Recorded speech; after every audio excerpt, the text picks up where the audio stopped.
welcome to the round 20 review after the Blues beat the Pies, mate.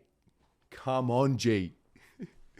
14 goals, 9, 93 to 10 goals, 16, 76 in front of 86,000 people at the MCG.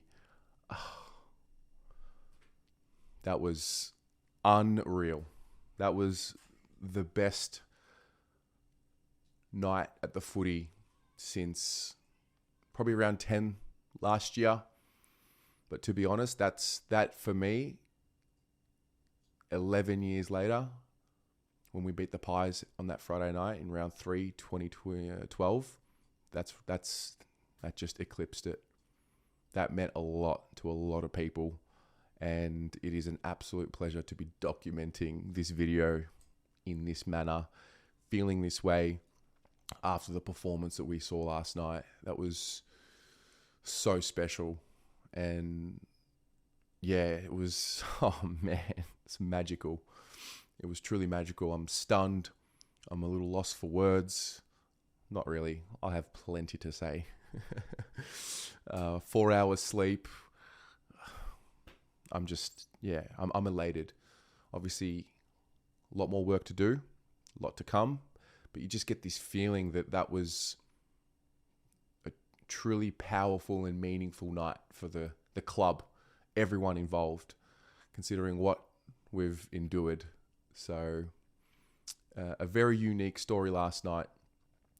Train delays. I was jittery all day. I had a calmness about me.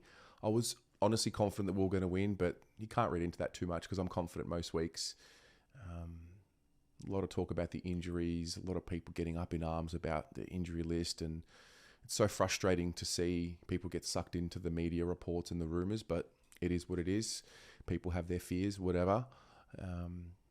When team selection was finalised, there was a great sense of excitement amongst a lot of people. I could sense it. And you just had this feeling that, the boys wanted to atone. Of course they did. And you look at the way we played in round 10 and even that whole patch, they've obviously now found their confidence playing with a renewed spirit. A couple of key players back in the side playing, relatively good footy, but more importantly, just playing for each other. And so I was really excited to get to it and test what it was all about against the Pies, who have earned the right to be labelled as the best team in the competition. And that's the way it works. I was jittery all day. I went to the gym at about 2:30, 3 o'clock just to get some energy out. I was jumping off the walls. So excited.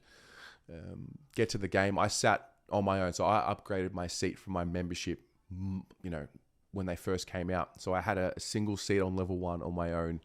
Met a gentleman who I just happened to be sitting next to, Carlton supporter by the name of Anthony, Blue Abroad fan. G'day, mate. Good to have bumped into you last night. Been watching for many years, and we had a good chat. And I actually had a really nice gentleman to my left, a Collingwood man. So I watched the first half with them. The first half, I thought the Pies were in control of the first quarter for probably most of it, but for the last 5 to 6 minutes, I thought our defence was tested. I thought we withstood it. Darcy Moore was marking a lot of those balls coming into our forward line. They were getting easy marks. It just looked like we needed some time to get into the flow of the game. And then once we settled, we were pretty consistent for the rest of the game. Second quarter was pretty special. The way we just continued to roll, and it wasn't ballistic like what it was at the end of last year when we kicked 8 goals in a row. It was just consistent, and there was a process to it, and that was my total takeaway from that game. It was just, we just kept chipping away, and even when Collingwood kicked a couple in a row, we just found a way to keep hitting the scoreboard. Our pressure was bloody sensational. There were a few key moments that spring to mind. Jesse Motlop's tackle on Darcy Cameron was a critical moment. Patrick Cripps' bump on Quainer was a critical moment. I spoke about looking forward to physical moments in the game which would garner some level of mental advantage. And I think we were the beneficiaries of those moments. And yeah, full credit to the boys, man. Seriously, that was fucking unreal, man.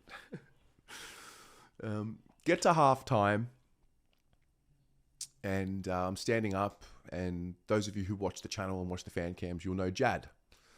So I see Jad sitting like 3 or 4 rows behind me, and I'm like, oh my God. Now, I've met Jad a couple of times, but we've never gone to the footy together. And so I said to him, like, do you have a spare seat next to you? And he did. So I watched the second half with Jad, and when you have those core memories, I got goosebumps, like just recollecting. When you have those core moments and memories, I'm assuming that's the case for all of us. That's what that was last night. That was really cool to experience that with him and everyone around. I noticed in that second half, well, probably throughout the majority of the game, the Pies were just missing those crucial moments. I think McCreary hits the post in the first half. McStay marks that ball, snaps around the body and just misses. I think Josh Dacos had a pretty routine shot on goal that he missed. And there was confidence building within. And the Pies kept coming. Listen, they are great. They're take nothing away from them. They are great. We were just better. Like we really earned the win.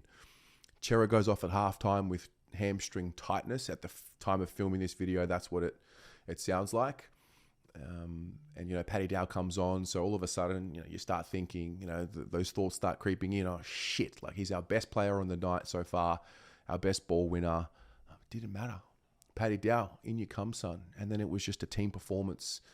The pressure acts, the blocking, the handball chains. You got guys like Jacob Wiedering in defence, Mitch McGovern, Nick Newman, and then on the other end you got Jack Martin playing the game of his life. It's probably unfair to individualize players when there was such an even spread. Fourth quarter comes around. Charlie kicks the goal on the goal line after the 50-metre penalty. And can we just talk about something for a minute?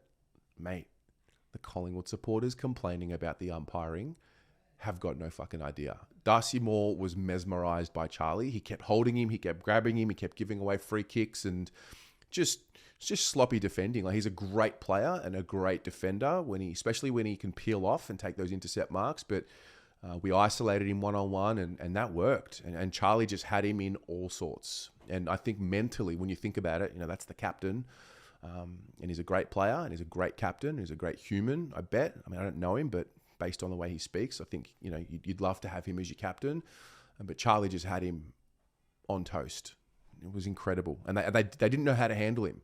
He just gets in defenders' heads and they need to hold on to him. They need to try and body him, but he's so... Oh, man, he's something else. Kicked 6 goals on the best defender in the competition. So Charlie kicks that goal on the goal line. We're roaring. I'm writing down here, it's game over. Then they put Jeremy Howe into the forward line and he kicks 2 in a row. And I'm thinking... The faith didn't waver. Jad was next to me and he was a little bit nervous. And I'm like, mate, shut the fuck up. It's okay. We're going to be all right. And we were. And they ran away with it. I will never, ever forget the final siren last night. And the beauty of it was we knew it was coming and we knew we had won the game. So we had some time to prepare. And like that embrace with Jad after the game was... That's what it's all about.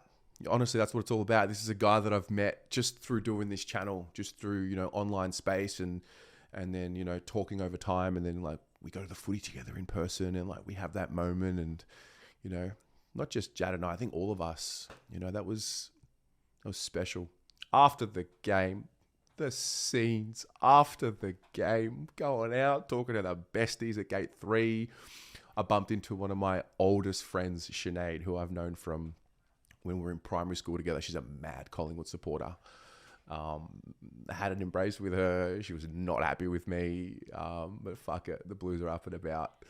And then I see Rocco and Paolo and Maloney and like the embrace and Costa, and